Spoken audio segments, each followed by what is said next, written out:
The Jedi who trained Darth Vader spent 20 years hiding in a desert cave, waiting for the right moment to finish what he'd started. Obi-Wan Kenobi is often remembered as the perfect Jedi Master, calm under pressure, diplomatic in crisis, firm in his commitment to the code. But the actual story of his life reveals something far more complex. At 13, he became Qui-Gon Jinn's apprentice. By 16, he was a terrified apprentice who couldn't sit still long enough to meditate without drowning in self-doubt. At 25, he became both a Jedi Knight and a master to a Padawan on the same day, inheriting a student he had no idea how to train. During the Clone Wars, he watched the peacekeeping order transform into a military force, compromising principles he'd spent his entire life defending. And in Exile, he spent nearly 2 decades on Tatooine, protecting a boy from the same darkness that had consumed his former apprentice. Understanding how a frightened teenager became the man who sacrificed everything to help defeat the Empire requires examining the complete arc of his life. The Jedi Master's legacy wasn't built on being flawless. According to the sources we'll examine, it was built on learning when to follow the rules, when to break them, and ultimately, when to step aside completely. His story spans 6 decades of galactic history, from the height of the Jedi Order to its destruction to the eventual defeat of the Sith. This is the complete canon history of Obi-Wan Kenobi, not the myth of the perfect Jedi, but the documented account of a man who learned that sometimes the greatest strength is knowing when to let go. Chapter 1: The Apprentice Years. During his apprentice years, Obi-Wan Kenobi looked like the model Jedi. He was disciplined, skilled in basic lightsaber combat, and completely devoted to the code. He could recite protocols from memory and execute training exercises without hesitation. However, that polished surface hid a young man crushed by fear and doubt, desperate to prove he belonged in an order that seemed ready to reject him at any moment. He wasn't afraid of the dark side yet. He was afraid of being left behind. The novel Padawan states that the teenage apprentice believed that anything worthwhile in the Jedi Order had to be difficult or undesirable. Meditation terrified him because it forced him to confront his weaknesses. While he could run combat forms in his sleep, sitting still and opening himself to the Force felt impossible. Every session revealed the same fears: fear of losing his friends, fear of never becoming a knight, fear of failing to help the galaxy with the power he barely understood. The worst part was that his own master seemed determined to make everything harder. The tension between them wasn't just about teaching methods, but about survival. The young apprentice watched other Master-Padawan pairs move through missions with clear communication and mutual understanding, teams that functioned like well-oiled machines. Then he looked at his own partnership and saw chaos. His master often seemed absent or withdrawn, then returned with cryptic comments about the living force and expected understanding of lessons that were never clearly taught. When the young Jedi asked direct questions, he received indirect answers. When he requested structure, he got philosophy, and the gap between what he needed and what he received grew wider every day. The worst part was that the apprentice could see his master's brilliance. He watched Qui-Gon resolve conflicts that seemed impossible and navigate political situations that would have destroyed lesser diplomats. But understanding his master's effectiveness didn't make it any easier to replicate. The young Padawan felt like he was expected to learn a language by watching someone speak it fluently without ever being taught the grammar. Qui-Gon Jinn was the exact opposite of what the young Padawan needed. The young apprentice found it impossible to guess what would please the elder Jedi. Meanwhile, his master stayed at the temple meditating while other Padawans went on exciting missions across the galaxy. The relationship between them was built on friction, and the Master and Apprentice book reveals that the teenager preferred written rules because they reduced uncertainty. His master's constant deviation from standard procedures looked like sloppiness to his apprentice. During a mission on Teth, he told Kenobi to handle the door. The literal-minded Padawan stabbed the controls with his lightsaber, accidentally disabling floating platforms and turning their escape into a disaster. Master Yoda had intentionally paired them together. While most Padawans rebelled by breaking rules, Yoda knew that pairing the young Jedi with the unconventional Jedi Master would force the boy to rebel by becoming the perfect rule follower. It was a calculated move designed to challenge both of them. However, it also created a relationship filled with constant tension and misunderstanding. The apprentice suffered from rumors that his master never chose him. Whispers spread through the temple that Master Yoda had asked his teacher to take the boy as a favor, using the apprenticeship to keep the strong-willed Jedi connected to the Council. Whether true or not, these rumors haunted him and fed his deep sense of inadequacy. Then came the moment that changed everything. Desperate to prove himself, the young Padawan discovered coordinates left by an ancient wayseeker named Orla Jareni. The coordinates pointed to Lenara, a mystery planet that promised adventure and purpose. He used creative interpretations of the truth to convince Qui-Gon they needed to investigate. When his master failed to show up at the designated time, Kenobi made a decision that broke every rule he claimed to follow. He stole a T-5 shuttle and went to Lenara alone. On that distant world, the young Jedi encountered a group of feral, Force-sensitive teenagers who used the Force recklessly, without the discipline or respect the Jedi Order demanded. They challenged everything the apprentice thought he understood. During a fight against mining droids and the criminal Logrib, he recognized that his rigid approach to the Force had been blocking his own potential. His fear had created a dam that prevented him from truly connecting with the energy field around him. In that critical moment, the Padawan stopped trying to control the Force and instead invited it in. He defeated the droids and Logrib not through overwhelming strength, but by trusting the Force to guide him to the right place at the right time. Using a single small rock, he tipped the balance of the entire battle. It was a lesson in adaptation over rules, one that would define the rest of his life. When he returned to the temple, the young Jedi discovered that his master had likely overslept on purpose. The Jedi Master had forced him into that adversity intentionally, knowing the Padawan needed to find his own balance without guidance. The realization shifted something inside him. He stopped obsessing over whether he fit the stereotype of a perfect Jedi and began accepting that his purpose was to serve the Force, even if his path looked different from what the Order expected.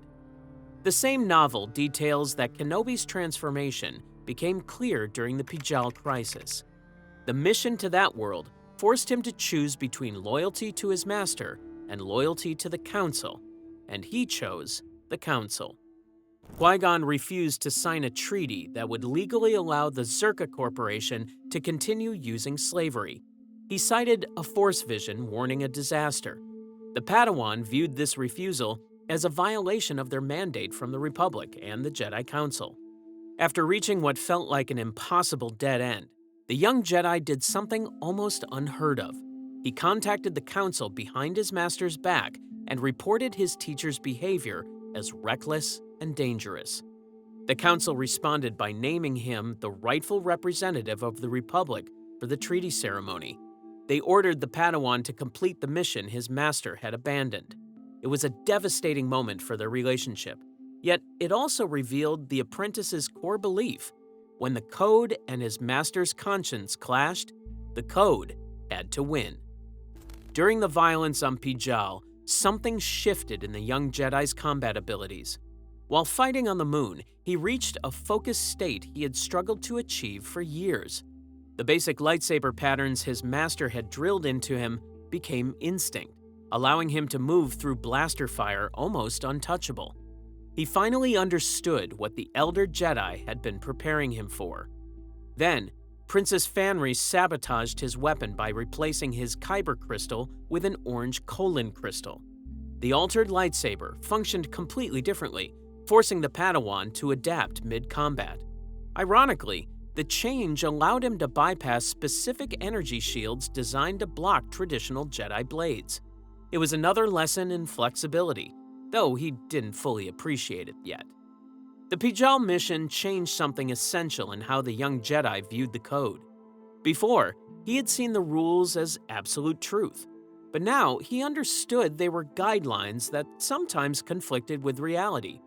The treaty he completed on the Council's orders did prevent immediate war, yet it also allowed slavery to continue under legal protection. His master had been wrong to abandon the mission, but he'd been right about the moral cost, and that contradiction haunted the Padawan. He had followed the rules and betrayed his master's trust while serving the Council and enabling injustice. There was no clean victory, no moment where doing the right thing felt completely right. It was the first time he realized that being a Jedi might mean living with those contradictions forever. Just before the Naboo crisis, as recounted in the Living Force novel, the apprentice and his master undertook a mission to stop pirates on Quen. They infiltrated the flagship randomizer by landing maintenance pods on the hull during atmospheric entry. Once aboard, the young Jedi combined combat skill with sharp negotiation to convince 3 pirates to help them take control of the bridge. Later, he piloted a Delta 7 starfighter into a collapsing mountain, hovering steady while extracting 3 Jedi Masters as rocks rained down around him. The same book published that Kenobi struggled with the Jedi concept of no attachments. During a conversation with Yoda and Qui-Gon, he questioned why Master Depa Billaba chose to save a single girl instead of completing a mission to defeat a pirate leader. His teacher's response cut through all the Padawan's rigid thinking by explaining that attachments themselves were not the problem, but indifference was. That lesson was still settling in his mind when they arrived on Naboo, and everything fell apart. The Naboo crisis became the Padawan's first true test under galactic pressure. While his master dueled the Sith Lord Darth Maul, energy barriers separated the young Jedi from the fight. He was forced to watch helplessly as the Jedi Master battled alone. Then, Maul's blade pierced his teacher's chest, and the sound of the Elder Jedi's torn, anguished scream carved itself into the apprentice's memory forever. The young Jedi became a Jedi Knight hours after his master died. There was no ceremony or a celebration, but a field promotion granted in the immediate aftermath of losing the only person who truly understood him. The Council had initially refused to train Anakin Skywalker, but he defied their judgment. He gave his word that he would train the boy, honoring the dying wish of a master who had spent years pushing him toward independence. The young knight didn't believe the boy was the chosen one. However, he chose to honor the prophecy because Qui-Gon had believed it. The newly promoted Jedi transitioned from a Padawan who demanded certainty to a knight forced to navigate a future that was always in motion. The perfect Jedi myth he had tried so hard to embody was already cracking, and the boy he had just promised to train would shatter it completely. Chapter 2: Anakin's Guardian. Taking Anakin Skywalker as his apprentice was not a choice Obi-Wan Kenobi made because he wanted to be a teacher. It was a sacred obligation, a promise made to a dying man. In the book Brotherhood, the young knight often reminded himself that he had sworn to Qui-Gon Jinn that he would protect and train the boy. Years later, as a Jedi Master reflecting on how everything went wrong, he wondered if he had tried too hard to live up to that dying request instead of being the mentor his Padawan actually needed. The foundation of their bond was built on faith, not planning, and as detailed in Skywalker, A Family at War, the newly promoted Jedi gave his word to train the boy despite the Council's refusal. This created unique pressure where he became a Jedi Knight and a Master simultaneously, tasked with molding the chosen one before he had fully settled into his own rank. The age gap made everything worse. The newly promoted knight was still processing his own master's death when he took responsibility for a traumatized child who had been enslaved, freed, told he was special, rejected by the Council, and then thrust into training with someone barely older than a Padawan himself. Neither of them had the emotional tools to handle what they were being asked to do. The Council observed their unconventional partnership with unease. Master Yoda and Mace Windu had been cautious of Anakin from the beginning, a tension that persisted throughout his training. Meanwhile, the two of them struggled through missions that exposed every flaw in their relationship. The young knight tried to be patient, but he didn't have patience yet, just as he tried to teach humility when he was still learning it himself. He was 25 when he took on a 9-year-old Padawan. Their relationship felt more like siblings than teacher and student. Instead of a clear hierarchy, there was constant instability. The boy challenged his master in ways other Padawans would never dare, and the young Jedi struggled to balance strict discipline with the affection of an older brother. Revealed in the same source, they were described as an unusual match from the start. The elder followed every rule, while his apprentice was willful and impatient. The younger boy's raw power and technical genius made the slow, repetitive nature of Jedi discipline feel like torture. He was a mechanical prodigy and a natural pilot, which meant he could succeed through intuition alone. That made his master's careful lessons seem redundant. He was too cautious, trying to compensate for the Padawan being too reckless. The dynamic created a feedback loop where each pushed the other further toward their extremes. The early years were defined by constant friction, and the Jedi Master viewed himself as the safety lock on his students' impulses, constantly trying to prevent the boy from spiraling out of control. While the younger Jedi excelled at pulling off impossible feats through sheer passion and speed, his methods clashed with his master's measured, clinical thinking. In combat, they moved as two ends of an infinite rope. One was strong and dangerous, while the other moved with controlled, precise attacks. When they synchronized, they became nearly unstoppable. The Padawan's fighting style was described as a hurricane of flashing blue energy, contrasting sharply with Kenobi's controlled precision. However, their dynamics shifted dramatically once his apprentice became a knight. The war severed the protective chain of their apprenticeship, and the younger man felt free to drift among his instincts and passions. The elder Jedi's role as guardian became nearly impossible to maintain without the formal structure to back it up. The transition from master and apprentice to equals created permanent instability. They were now brothers, at least on paper. That meant he had to rely on persuasion and trust instead of authority, but his former student was not always willing to listen. Even as a newly promoted knight, Skywalker struggled with basic Jedi principles.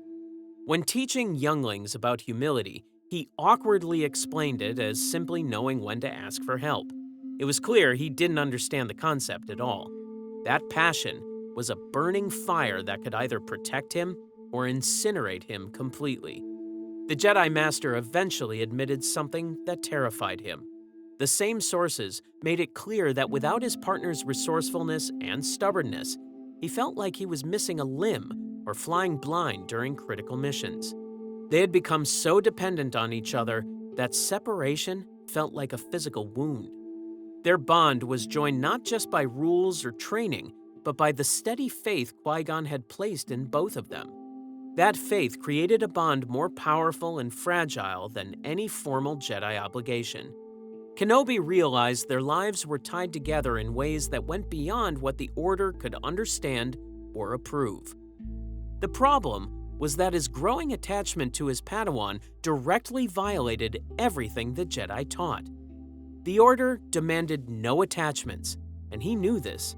Yet, he couldn't stop himself from becoming overly protective. Some council members felt this prevented the younger Jedi from learning from his own mistakes or facing necessary emotional trials.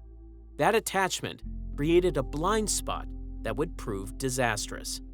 The Jedi Master was deeply aware of his apprentice's forbidden feelings for Padme Amidala. The book recounted that he sensed the specific frequency of curiosity, adoration, joy, anxiety, and fear that the young knight radiated whenever she was mentioned or present. He viewed this passion as a dangerous liability during war, yet he had no idea how to address it directly. His own hypocrisy made the situation worse. The young knight had experienced his own youthful temptation regarding Duchess Satine of Mandalore. That memory made him feel like a fraud whenever he tried to judge his students' attachments. While Master Mace Windu viewed Skywalker's emotional nature with open disapproval, Chancellor Palpatine manipulated the situation brilliantly. Palpatine told the young knight that his immense heart made him a stronger person, contrasting it directly with the perceived lack of empathy in the Jedi Council. The Chancellor positioned himself as the understanding father figure, while the Jedi became cold and distant. During the mission to Cato Neimoidia, the instability of their bond became impossible to ignore. His former apprentice was becoming more powerful than any Jedi the Order had seen in generations, but that power came without the control or wisdom to use it safely. During combat, the younger Jedi fought with aggression that bordered on darkness, killing when he could have held back, and crushing when he could have redirected. The Master watched this pattern repeat across multiple battles and tried to address it through teaching, but the lessons never seemed to stick. His former Padawan would apologize, promise to do better, and then lose control the next time emotions ran high, like someone balancing on a razor's edge, destined to fall, while his master had no idea how to pull him back to safety. Other Jedi noticed too. Master Windu's concerns grew louder, while Master Yoda's warnings became more direct. Yet the Jedi Master kept defending his former apprentice, insisting that with more time and guidance, the younger man would find balance. That defense was loyalty, but it was also denial. The younger Jedi's arrival was completely unplanned by Kenobi. He refused to follow mission parameters, improvising and taking risks that should have been fatal. Yet his refusal to obey protocol ultimately saved him from trial and execution. It was a perfect example of their relationship. His recklessness was both his greatest strength and his most dangerous weakness. His belief that he could control his apprentice's path was flawed. Despite 13 years of training, there were moments where he almost couldn't control the younger man at all. The Padawan's internal struggle with fear of loss, particularly regarding his mother and later Padme, remained a distance the Jedi Master could never bridge. The sources make it clear that Skywalker's fall was not random betrayal. It was built over years through a relationship that lacked traditional master and apprentice boundaries. The shift from teacher to brother created deep emotional dependency that made the eventual break between them utterly destructive. The Clone Wars was about to turn their fractured bond into a weapon that would destroy the galaxy. Chapter 3: War Changes Everything. The Clone Wars transformed the Jedi Order in a single day. Peacekeepers became generals, diplomats became battlefield commanders, and negotiators became killers. The transition happened so fast that the informal title of general was given to Jedi on the battlefield by clone troopers, not through any official Republic ceremony. Once the Jedi Military Integration Act passed, the change became permanent and irreversible. Before the war, the Jedi served the Republic as advisors and mediators. As detailed in the book The Rise and Fall of the Galactic Empire, they prized the Force for granting knowledge and inner peace. They were built for reflection, not violence. Then, Geonosis happened, and everything the Order stood for collapsed under the weight of galactic conflict. The Jedi Master approached his new military duties with characteristic seriousness. He spent hours in the Jedi archives researching Cato Neimoidia's topography, climate, and pack language before every mission. He treated even basic ceremonies like critical strategic decisions. This careful planning became his way of imposing order on chaos. However, that discipline came at a terrible cost.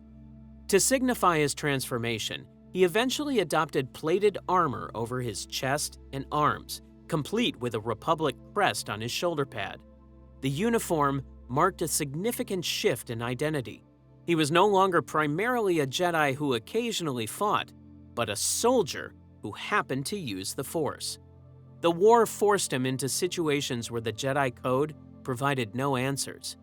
During the Cato Neimoidia crisis, Kenobi developed a strategy to win over the Trade Federation through investigation and diplomatic appeal. When standard protocols failed, he resorted to methods that disturbed him. He used force persuasion to acquire vehicles, engaged in clandestine transmissions, and bent rules he had spent his entire life following without question. The final compromise came when he agreed to stage a duel with his friend Rug Quarnum. They fought for surveillance cameras to give Rug plausible deniability for surviving within the Neimoidian government. It was tactical deception dressed up as combat, and it represented everything the Jedi were never meant to become. The sources reveal that every moral compromise ate away at the General's foundation. The Order had been built to access the light side for meditation and foresight. Now, they used those same abilities for combat and slaughter. Negotiation became secondary to overwhelming force, and every victory he achieved contributed to war weariness across the galaxy, which Palpatine exploited to make populations accept authoritarian control. The war also exposed Kenobi to tragedy on a scale no Jedi was trained to handle. The casualties weren't just numbers, but names, faces, stories that ended in fire and blood. He attended memorial services for clone troopers who had saved his life and watched Jedi Knights younger than his former Padawan die on distant battlefields. He authorized missions that he knew would result in deaths, calculating acceptable losses like some kind of accountant of suffering. The general began having nightmares about the dead, not dramatic visions through the Force, but simple human nightmares where he walked through corridors of the temple and found them filled with bodies. He would wake up in his quarters on a Star Destroyer, surrounded by the machinery of war, and wonder what he was becoming. The Jedi Code said there was no death, only the Force, but that teaching felt hollow when he held dying soldiers and felt their terror in those final moments. The Order taught that Jedi served the galaxy, yet service had transformed into slaughter. The contradiction between what he was trained to be and what the war demanded him to become created a fracture in his identity that grew wider with every battle. The war also forced him to face devastating personal loss.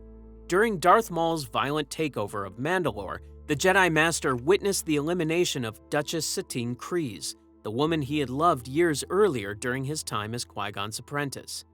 Maul killed her specifically to torment Kenobi, to make him feel the pain of loss and powerlessness as she died in his arms while he watched helplessly from behind a force field. The Sith's words cut deeper than any blade, taunting him about his adherence to Jedi principles and wanting him to break, to give in to rage and hatred. Instead, Kenobi grieved but refused vengeance, a choice that demonstrated his adherence to the Jedi way even as everything he cared about was being destroyed. He could have abandoned the code in that moment and let anger consume him, striking Maul down in anger. But he didn't. The discipline he had spent his entire life building held firm, though the cost of that discipline was a wound that would never fully heal.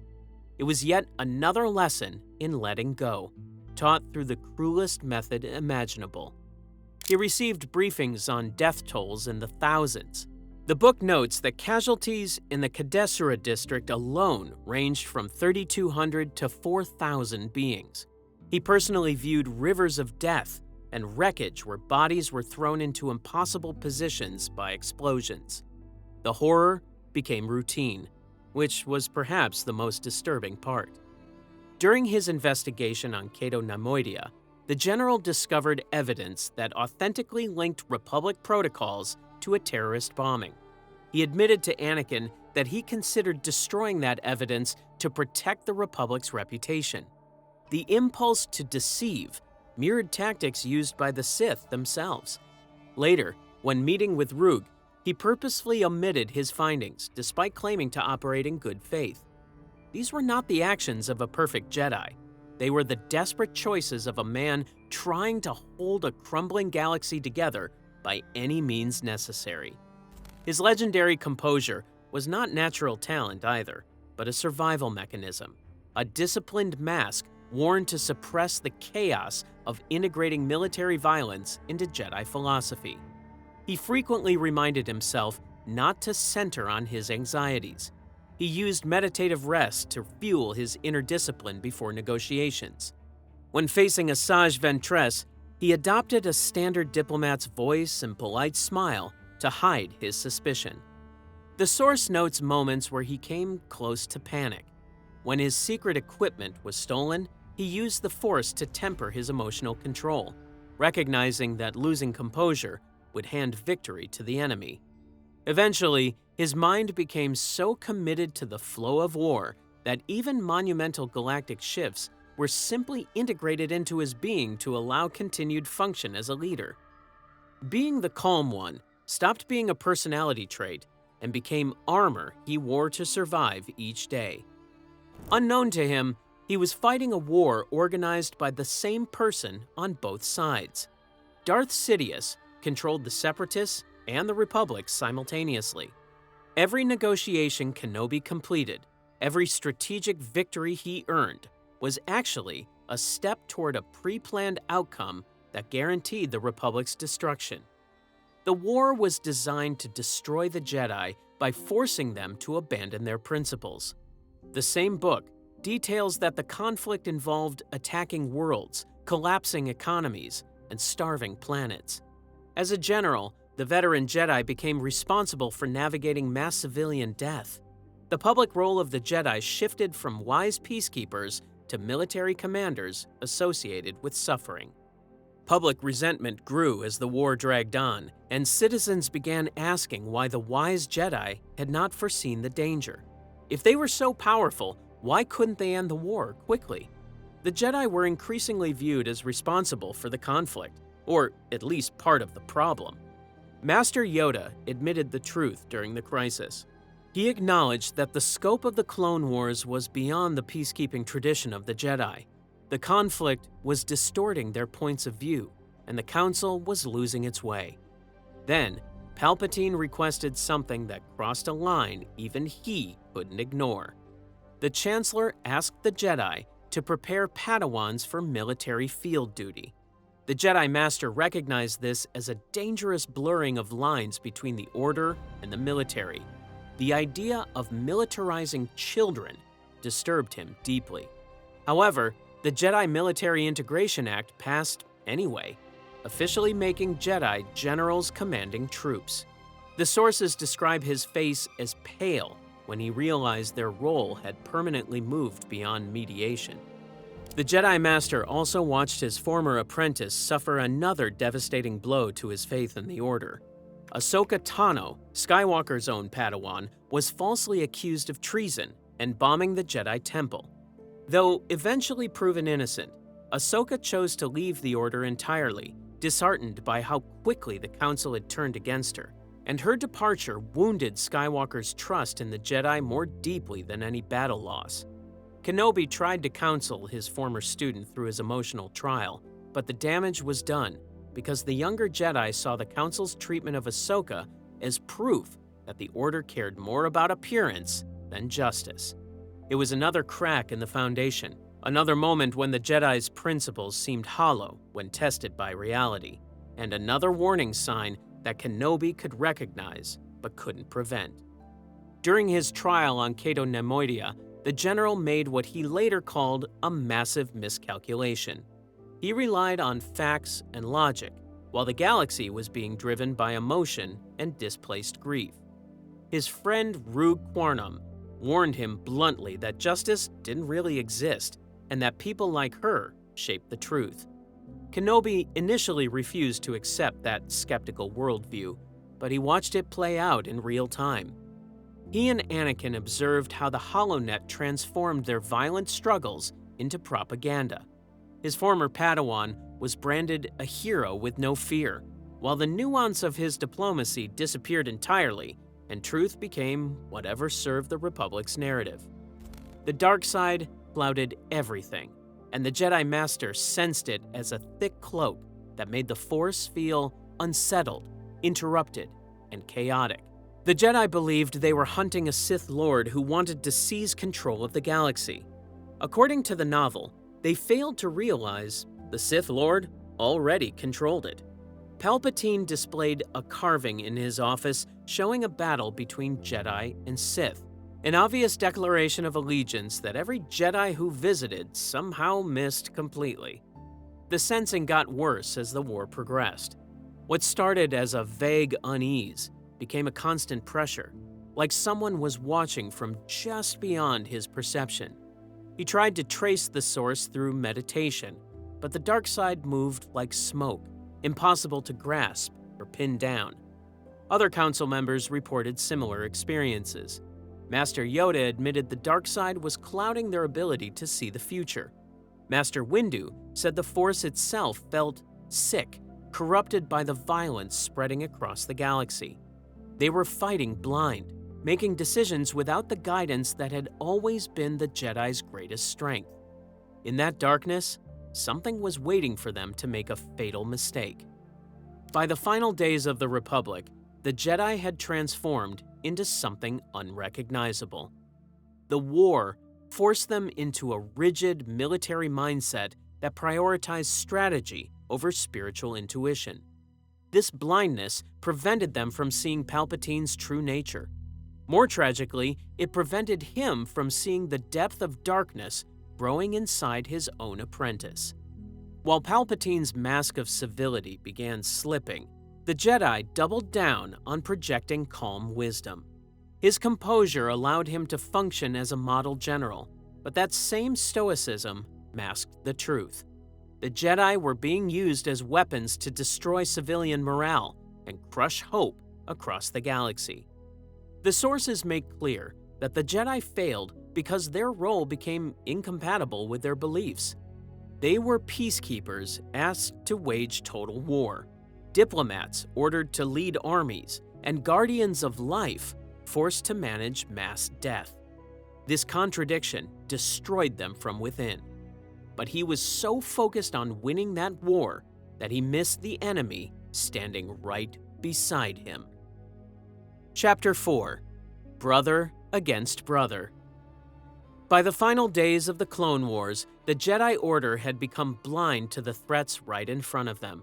They served as generals in a galactic conflict, and that service clouded their vision completely. The war forced the Jedi into a rigid military mindset that prioritized battlefield strategy over spiritual awareness. They focused obsessively on the Chosen One prophecy, creating expectations that neither the Council nor Obi-Wan Kenobi could manage. The Jedi Master had spent 13 years molding Anakin Skywalker into what he thought was the ideal Jedi, and every moment of that effort was about to collapse in the worst way imaginable. The betrayal didn't happen suddenly. It was careful, calculated, and inevitable. The Rise and Fall of the Galactic Empire novel emphasizes that Palpatine dispensed with his current apprentice Count Dooku specifically to target the young knight as his replacement. The Jedi believed they were hunting a hidden Sith Lord, but they were so preoccupied by war that they failed to realize Darth Sidious was the Supreme Chancellor himself, the man they reported to daily. Newly christened as Darth Vader, Skywalker led a battalion of clone troopers directly into the Jedi Temple, where the attack was total and merciless. From masters to younglings, none were spared. The massacre of children in the place the Master had called home for his entire life represented the complete reversal of everything he had tried to build. Then, Order 66 activated across the galaxy. Clone soldiers who had fought alongside Jedi for years turned on them instantly. The sources describe it as a betrayal so complete and widespread that the Order never had a chance to respond. He was off-world when the Purge began, which likely saved his life. When he returned to Coruscant and assessed the temple's security recordings, he was forced to watch his worst nightmare play out in holographic detail. Seeing his former Padawan kneel before Palpatine and ignite his lightsaber among the younglings shattered the Jedi's entire identity as both teacher and brother. Master Yoda delivered the truth without softening that Anakin Skywalker no longer existed. He had been consumed by Darth Vader. The general begged to be sent after the Emperor instead, desperately hoping to avoid the confrontation that now seemed unavoidable. However, Yoda remained firm. He was the only one who could reach what remained of his former apprentice. The Jedi Master tried to process what he was being asked to do: kill his former apprentice, hunt down his brother, and end the life of someone he had raised, trained, and loved for 13 years. The magnitude of that failure crushed him in ways the destruction of the temple couldn't. He spent hours reviewing everything he had done wrong, examining every moment he had been too strict or too lenient, every lesson he had taught incorrectly, every sign of darkness he had missed or ignored. The review was torture, but he couldn't stop himself, because if he could identify the exact moment where everything went wrong, maybe he could understand how to prevent it from happening to Luke. Master Yoda told him that dwelling on the past was pointless, and that the mission was forward, not backward. But how could he move forward when his entire life's work lay in ruins? How could he face his former student when the very existence of that confrontation proved his complete failure as a teacher? The worst part was that he still loved him despite the younglings, despite the temple, despite the betrayal that had killed thousands and destroyed the Republic. Some part of him still remembered the 9-year-old boy who had looked at him with complete trust, and that love made what he had to do on Mustafar infinitely worse. The mission to Mustafar wasn't about stopping a Sith Lord. It was about confronting the total ruin of Kenobi's life's work. His conscience struggled with his loyalty, and he didn't want to believe that his apprentice had fallen so completely. However, the evidence left no room for doubt. The sources emphasized that his journey represented the shattering of everything he valued: his faith in his teaching ability, his trust in his apprentice, his belief that attachment could coexist with Jedi discipline. On Mustafar, the duel between them became a physical manifestation of their failed relationship. In the book Skywalker, A Family at War, the Jedi Master fought with the discipline he had spent years trying to instill in his students. He moved carefully, countering aggression with precision. Eventually, he maneuvered to higher ground and exploited the one flaw he had never managed to fix: the younger Jedi's arrogance. When his former Padawan leaped, he struck. A single motion severed 3 of his former apprentice's limbs. The fallen Jedi fell to the volcanic shore, injured and burning alive. He stood over him, lightsaber ready, and couldn't deliver the killing blow. The sources characterize this moment as intense grief mixed with residual attachment. His inability to finish his apprentice was a human failing that allowed Darth Vader to survive. He walked away while his former brother screamed in agony, leaving the job incomplete. The decision to leave him alive would haunt the Jedi Master for the rest of his life.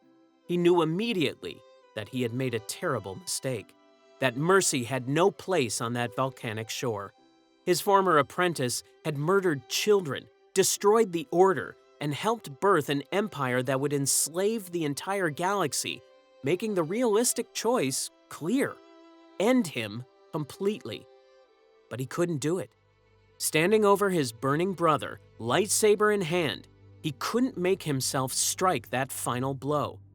Not because of strategy or tactics, but because of weakness. Human weakness that had no place in a Jedi, but existed nonetheless. Years later, in Exile, he would wonder if that moment of weakness was the most selfish thing he ever did. He had doomed the galaxy to decades of Vader's terror because he couldn't kill someone he loved. And the questions tormented him. How many people died because of his failure to act? How much suffering could have been prevented if he had been strong enough to finish what he had started. He carried that guilt like a scar that never healed. That mercy created the Empire's most dangerous weapon. Something tragic happened to the fallen knight between the end of their duel and his emergence as the black-armored enforcer. Luke Skywalker later confirmed that Vader's skin bore scars from serious burns. The Mustafar confrontation left him so damaged that he required armored life support just to survive. The version of Vader that Palpatine retrieved was dramatically weakened compared to Skywalker's full potential. As detailed in the book The Rise and Fall of the Galactic Empire, the Emperor had intended to create an apprentice of unparalleled power. Instead, he got a damaged cyborg who required constant mechanical assistance. However, despite those limitations, Vader became the Empire's roving enforcer, used to eliminate threats and maintain control through terror. He left Mustafar as a broken man and carried his student's lightsaber as an artifact of everything he had failed to preserve. He had won the duel in the technical sense, but that victory destroyed him. He lost his best friend, his apprentice, his faith in his judgment, and any confidence that he could guide others successfully. The Republic died at the exact same time. Palpatine declared himself Emperor to spontaneous applause in the Senate. Bail Organa's friend captured the moment perfectly by observing that liberty was dying with thunderous applause. The population that the Jedi had protected for 1,000 generations cheered for its own enslavement. The Jedi Temple, the only true home he had ever known, was immediately rebranded as the Imperial Palace. Within days of the Empire's formation, Grand Vizier Mas Amedda held a public ceremony on the temple steps. Lightsabers collected from murdered Jedi were burned in a fire, while crowds celebrated the end of their so-called betrayal. The Empire worked systematically to erase Jedi memory from galactic consciousness. Propaganda depicted the Order as crazed ideologues with dangerous powers who kidnapped children for indoctrination. The truth was replaced with lies designed to make the population grateful for the Jedi's destruction. Public resentment toward the Jedi had been building throughout the war. Citizens asked why the wise Jedi hadn't foreseen the danger. If they were so powerful, why did they fail to end the suffering quickly? The Jedi became scapegoats for every problem the war created, even though Palpatine had orchestrated the entire conflict. Kenobi's victory on Mustafar gave the Empire exactly what it needed. His refusal to kill Anakin completely created a wounded enforcer who became the physical embodiment of Imperial terror. His home was transformed into the throne of his greatest enemy. The Republic he served didn't just fall, but celebrated its own destruction and demanded that the Jedi be forgotten entirely. By the time he went into exile, everything he had ever fought for was gone. The code he had followed so carefully had saved no one, and the training he provided had created a monster. The attachment he couldn't suppress had led to galactic destruction. Shattering the perfect Jedi myth he had spent his entire life pursuing was dead.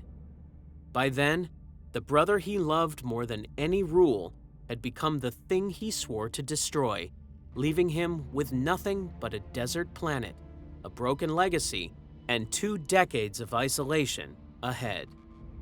Chapter 5: Exile with Purpose. Tatooine was not a hiding place, but a mission more dangerous than any campaign Obi-Wan had survived during the Clone Wars. He wasn't passively waiting for Luke Skywalker to grow up. He was containing risk, managing trauma, and protecting the galaxy's last hope while being actively hunted by an empire that had branded him a war criminal and posted rewards for information leading to his capture. In the novel, From a Certain Point of View, the Jedi's presence on Tatooine was the first half of a twin-pronged strategy to keep Vader's children hidden. Both he and the Emperor understood that any offspring of Skywalker would represent a direct threat to Sith control. The mission required him to adopt the identity of Ben and disappear completely into the Jundland Wastes, becoming a silent guardian who could not afford a single mistake. His biggest threat was not Darth Vader, it was the possibility that he would become useless, broken, and careless before Luke was ready. The early years of the Empire were defined by systematic hunting. A program was initiated where civilians could submit tips on Jedi survivors in exchange for substantial rewards. This meant Kenobi lived under constant threat that any neighbor, any merchant, any passing traveler could become an Imperial informant seeking credits. The Empire also worked to kill the memory of the Jedi through relentless propaganda. The official narrative depicted the Order as crazed ideologues with dangerous powers who kidnapped children for indoctrination. The Master had to endure watching his entire identity be rewritten as villainy while remaining completely silent in the shadows. While Tatooine technically lay outside the Republic's original borders, Imperial patrols increased steadily in the space around the planet and within its major cities. The net was closing gradually, but inevitably. He watched stormtroopers walk the streets of Mos Eisley and Anchorhead, knowing that one wrong move would expose Luke to dangers the boy could never survive. Then, 10 years into the Empire's reign, the Inquisitors came. The arrival of the Inquisitors changed everything about his mission. Before, he had been hiding from a distant empire that was hunting Jedi as a general policy. But now, he was hiding from specific hunters who had come to his sector with a target in mind. The Inquisitors used methods that were far more sophisticated than standard Imperial forces, able to sense Force sensitives from a distance and interrogate locals with psychological techniques designed to break even the strongest resistance. They didn't just search randomly, but hunted with precision and patience. The Guardian watched Anchorhead from a distance, using a macro-binocular scope to track Imperial movements. He saw stormtroopers cordoning off buildings and locals being questioned in the streets while feeling the presence of the Inquisitor through the Force, a cold darkness that made his skin crawl even from kilometers away. For 3 days, he lived with the knowledge that he was one mistake away from discovery, caught in an impossible choice. If he intervened to save the other Jedi, he would expose Luke. But if he stayed hidden, he would watch a fellow survivor die.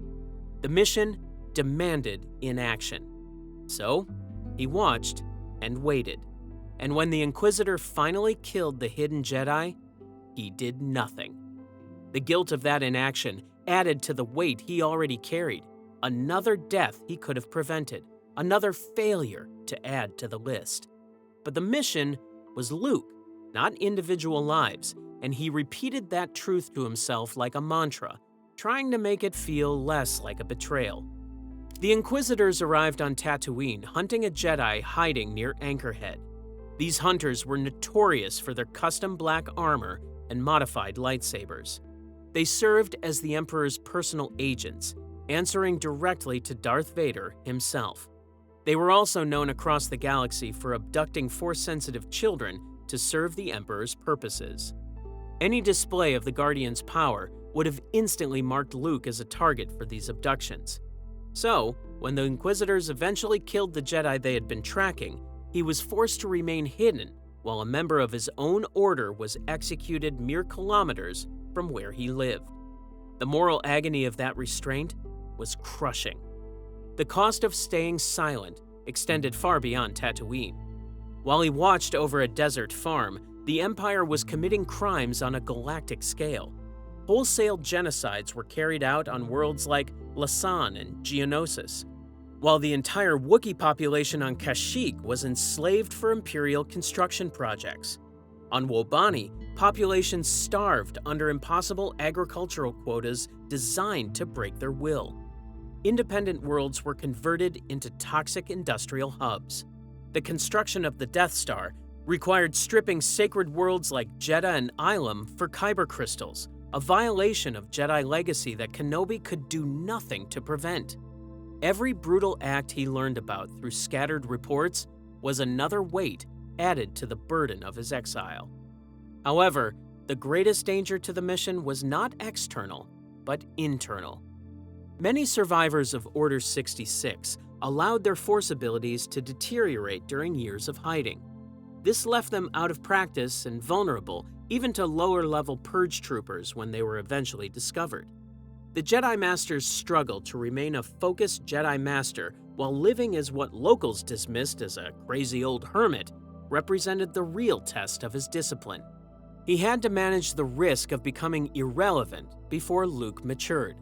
The Empire's strategy of escalating normality, a policy designed to gradually increase suffering until populations didn't notice they were being killed, required constant mental effort to resist.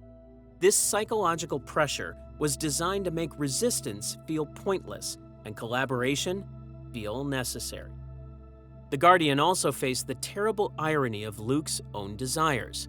The boy felt trapped by restrictive life on Tatooine and actively wanted to join the Imperial Academy to escape. Several sources revealed that Luke saw the Academy as his ticket off a planet he viewed as a dead-end prison. He was protecting Luke from the Empire, while Luke himself wanted to join it.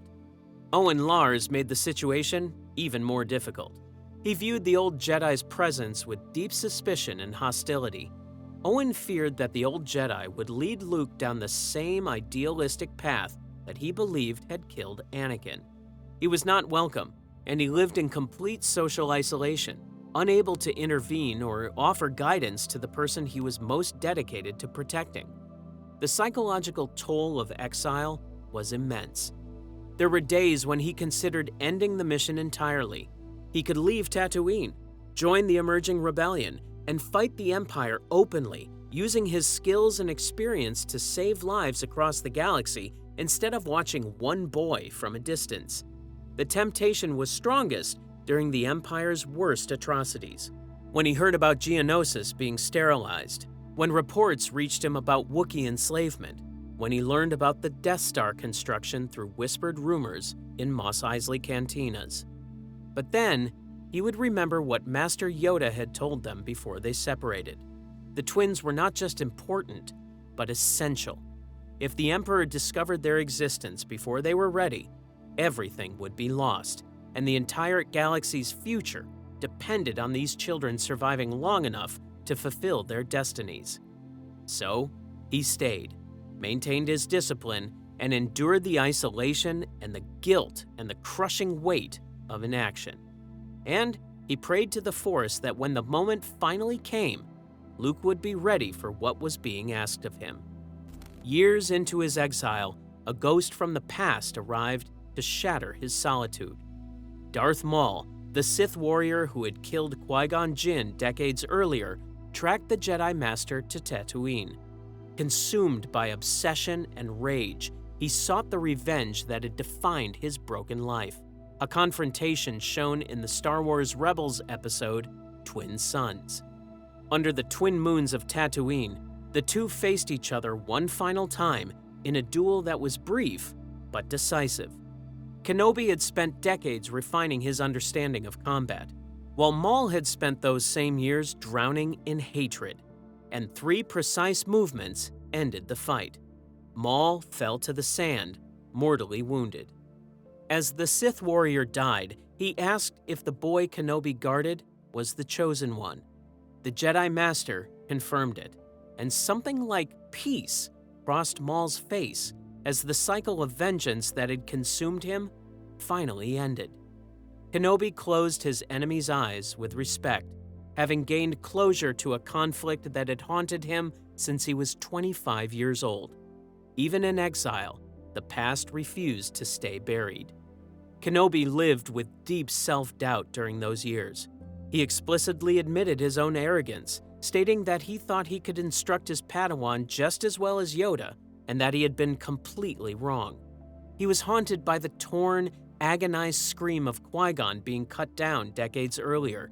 He spent years wondering if he should have physically grabbed his apprentice and forced him to confront his fears before everything spiraled out of control. He carried vivid trauma from the massacre of the younglings and the systematic destruction of the Order. He viewed himself as someone who had failed everyone he loved most. Even after years of meditation and discipline, he often felt completely lost, questioning whether he was foolish to think he could successfully train Luke when he had failed so severely with the Father. The sources describe sensations of feeling thick as mud, missing vital details even when the Force tried to communicate with him. The oppressive heat and physical pressure of Tatooine could overwhelm a lesser Jedi. His survival depended entirely on his ability to let go of regret for the past and terror of the future.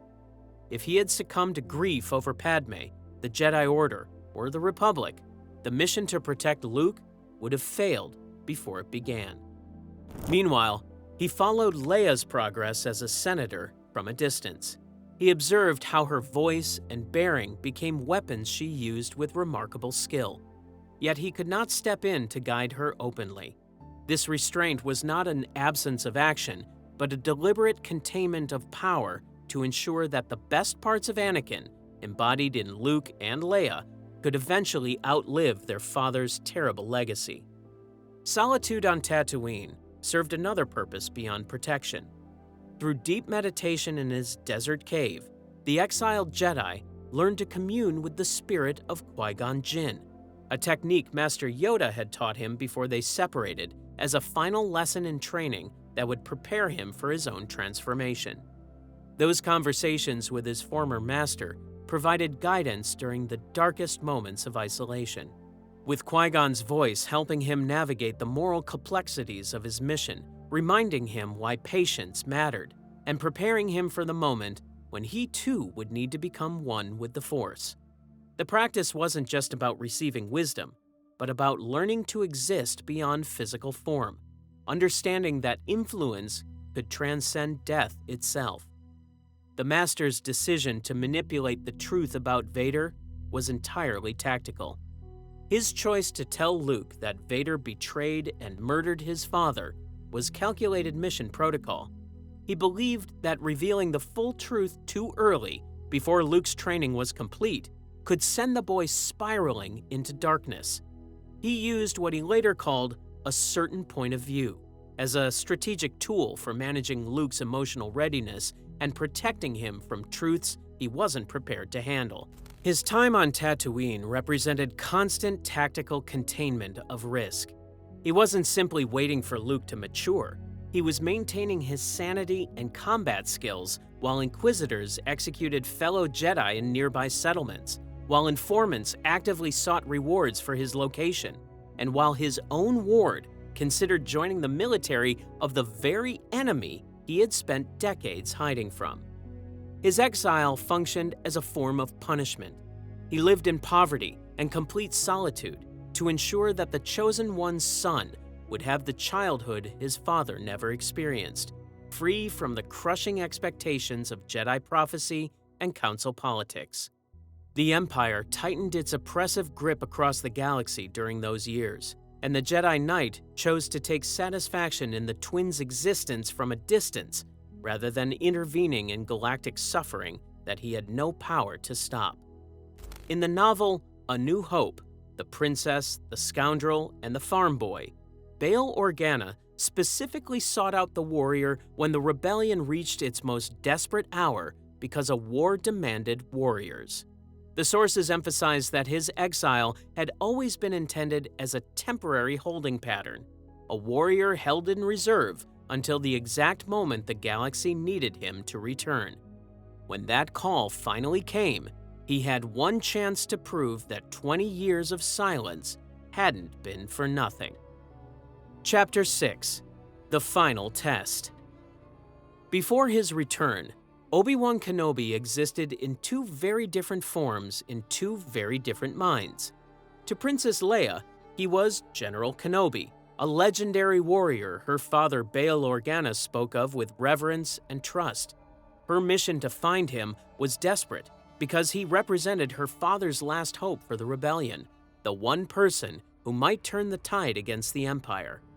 To Luke Skywalker, he was simply Ben, the crazy old hermit who lived beyond the Dune Sea. Luke had sensed kindness in the strange loner, but Owen Lars constantly warned him to stay away from old Ben, calling him a dangerous wizard whose ideas could get people killed. Warnings that only made the farm boy more curious about the mysterious figure who seemed to exist outside normal society. Neither of them understood who he really was. Not yet. His return from exile was not a reclamation of power or status, but a continuation of a mission that had begun the moment he placed Luke Skywalker in the arms of Owen and Beru Lars nearly 20 years earlier. When Princess Leia's pleas for help reached him through R2-D2, the Jedi Master understood immediately that the galaxy's timeline had accelerated beyond what he had anticipated. His endgame had never been about leading a rebellion. It was about passing responsibility forward to the next generation at exactly the right moment. The same novel, A New Hope, The Princess, the Scoundrel, and the Farm Boy, also states that he lived away from civilization in a cave, maintaining his skills and knowledge while waiting for the precise moment when he would be needed. He had kept Anakin's lightsaber for 2 decades, waiting to pass that legacy to Luke when the time was right. When Luke finally stood before him, the Master began the final phase of a plan that had required nearly superhuman patience. On the Millennium Falcon, he ignored Han Solo's doubtful dismissal of the Force and focused entirely on Luke's internal development. He taught the farm boy that the Force was an energy field that bound the galaxy together. He warned Luke that mastership could not be achieved quickly, and that rushing led to frustration and anger, both dangerous paths toward the dark side. He prioritized Luke's emotional control above all else and taught the young man to align with mercy and compassion rather than the hatred, fear, and anger that had defined the Sith. These lessons were not academic, but more on survival instructions for someone about to face the Empire's full might. When they arrived at what remained of Alderaan and found the Death Star instead, Kenobi made a critical decision. He explicitly separated his mission from Luke's identity. He told Luke directly that their paths diverged and that Luke needed to follow his own journey. He chose to disable the tractor beam alone, ensuring Luke stayed relatively safe to fulfill his own potential. This was not cowardice or avoidance, but a strategic delegation from a teacher who understood that his role was no longer to be the hero. Upon entering the Death Star, he sensed Darth Vader's presence immediately. It was a presence he had not felt in a long time. The sources framed their final confrontation not as a struggle for survival, but as a calculated strategic move that would serve purposes far beyond the immediate duel. The presence hit him like a physical blow. It was his former apprentice, but twisted and corrupted beyond anything he had imagined. The bright energy that had defined the young Jedi was gone, replaced by something cold and mechanical, like looking at a corpse animated by dark side energy. The two of them moved through the Death Star on a collision course that felt inevitable, though the Master could have avoided the confrontation by disabling the tractor beam and returning to the Falcon without ever crossing paths with his former student. But some part of him knew this meeting had to happen. When they finally faced each other, the armored figure spoke first. The voice was mechanical, filtered through respirators, but the rhythm of speech was familiar. The same voice that had asked him 1,000 questions during training, argued with him about philosophy, laughed at his jokes, and challenged his assumptions. Now, it only threatened and condemned. The duel that followed was not about victory because the Jedi Master knew within seconds that he couldn't defeat the Sith Lord through combat. His former apprentice was still too powerful, and age had slowed him down more than he cared to admit. But winning the duel wasn't the point. Buying time was. Creating a distraction was. And when the moment came, making a choice that would echo across the galaxy. During the fight, the Jedi tracked the progress of Luke and the others escaping toward the Millennium Falcon. He moved with absolute precision, responding to Vader's attack with a calm that signaled he had already moved beyond needing physical victory. Once he confirmed that Luke and the others were in a position to escape, he performed one final action that would change everything. The Master intentionally stopped defending himself. He drew his blade in and made no effort to block Vader's strike. In the book Journey to Star Wars: The Force Awakens, The Weapon of a Jedi, a Luke Skywalker adventure, when Vader's lightsaber touched him, his body vanished instantly, leaving only dusty robes on the floor. What appeared to be death was actually ascension. He felt no pain, and there was only a brief flash of heat before he left his physical form behind and fell into an ocean of memory and understanding. His sacrifice served as a distraction that allowed the rebellion's only hope to flee while simultaneously freeing him from the limitations of a mortal body. Immediately after his body disappeared, his influence remained active. Luke heard Kenobi's voice in his mind, commanding him to run. The physical death had not ended his ability to guide and protect. Instead, it had enhanced it. By becoming a Force spirit, he had achieved a state where he could influence the galaxy without physical constraints. Upon joining the Force, he was greeted by Qui-Gon Jinn's spirit.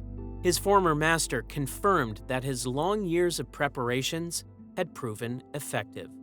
In his new form, he found that past, present, and future were all equally available to him. He could perceive the threads of the Force binding the galaxy together in ways impossible for living beings. During the Rebellion's final assault on the Death Star, his spirit provided the critical guidance Luke needed at the moment of maximum pressure. In the book, he whispered instructions to use the Force and to let go, urging the young pilot to trust instincts over technology. Luke described feeling a strong push from invisible energy that allowed him to make the one-in-a-million shot that destroyed the station. The destruction of the Death Star was an absolute disaster for the Empire. The station's annihilation killed the Empire's most important military and political leaders, including Grand Moff Tarkin and Admiral Motti. Vader's obsessive focus on hunting the Jedi and later Luke often caused him to ignore primary strategic objectives, creating friction within the Imperial command structure and contributing to the gradual erosion of Imperial effectiveness. Kenobi's sacrifice had deep influence even on the most distrustful observers. Han Solo had previously dismissed the Jedi as practitioners of nonsense religions and ancient superstitions. Witnessing the Master's selfless act of courage significantly changed Solo's worldview. That transformation eventually led the smuggler to return during the final moments of the Death Star assault, providing the cover Luke needed to complete his mission. The fallen warrior's final test had successfully converted a scoundrel and a farm boy into exactly the heroes the galaxy required. The sources emphasize that his legacy was defined by what he chose not to do.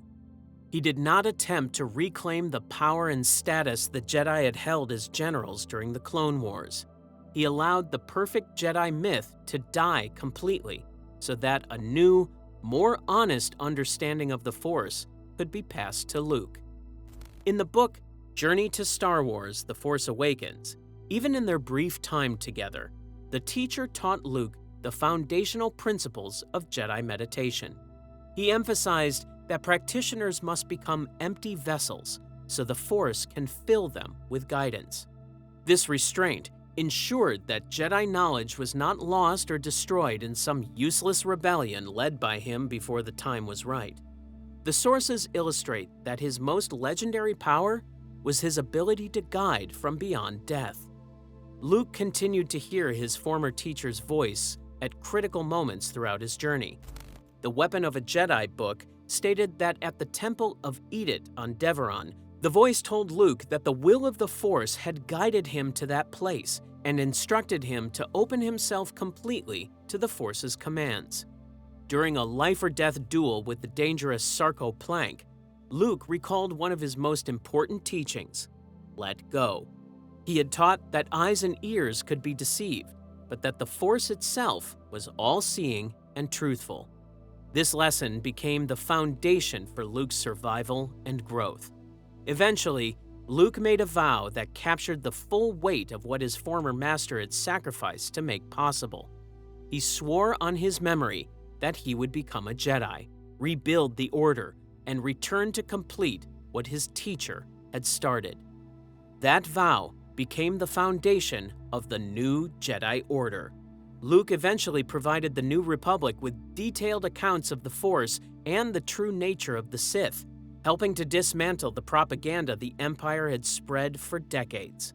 The truth the Guardian had protected through exile and sacrifice finally emerged to replace the lies.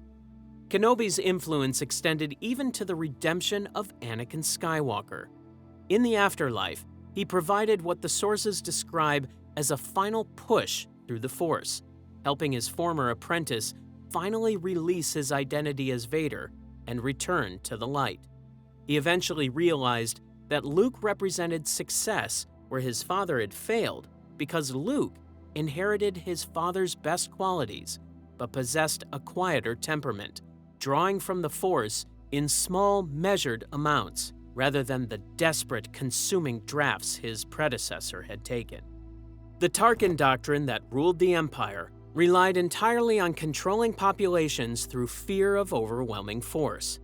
However, his sacrifice demonstrated that the Jedi legacy could not be silenced even by a weapon capable of destroying planets. His continued influence helped Luke navigate the Emperor's arrogance and blindness, ultimately leading to the Sith's complete destruction at the Battle of Endor. By choosing to become a Force spirit, he transformed from a warrior bound by physical limitations into a guide whose influence transcended space and time. He traded his physical presence for a spiritual legacy that strengthened the rebellion, distracted Vader at critical moments, and ultimately led to the destruction of the Sith through the lineage he had spent 2 decades in exile protecting. His death was not the end of his mission. It was the most strategic move he had ever made, the culmination of decades of restraint, sacrifice, and patience. The sources make clear that his final victory came not from defeating enemies in combat, but from knowing exactly when to surrender physical control and trust that the Force would guide those he left behind toward the future he could no longer reach himself. In the end, the legend of Obi-Wan Kenobi became not the story of a perfect Jedi, but the story of a flawed man who learned that sometimes the greatest power is knowing when to let go. His life spanned 6 decades of galactic transformation, from the golden age of the Jedi Order through its complete destruction to the eventual defeat of the Sith. His legacy was built not on winning every battle, but on understanding that victory sometimes requires surrender, that teaching means knowing when to step aside, and that the most strategic move is often the one that looks like defeat until the full story is understood. The frightened teenager who couldn't meditate without confronting his failures became the man who sacrificed everything to ensure the Jedi would survive.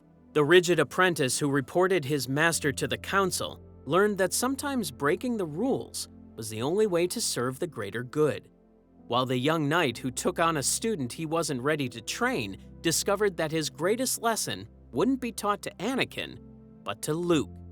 Every failure prepared him for the final test. Losing Qui-Gon taught him about sacrifice. Failing Anakin taught him about letting go. Surviving the Clone Wars taught him that being the calm one sometimes meant suffering in silence. And Exile taught him that patience could be more powerful than action. The sources reveal a man who spent his entire life learning the same lesson in different forms. Control is an illusion.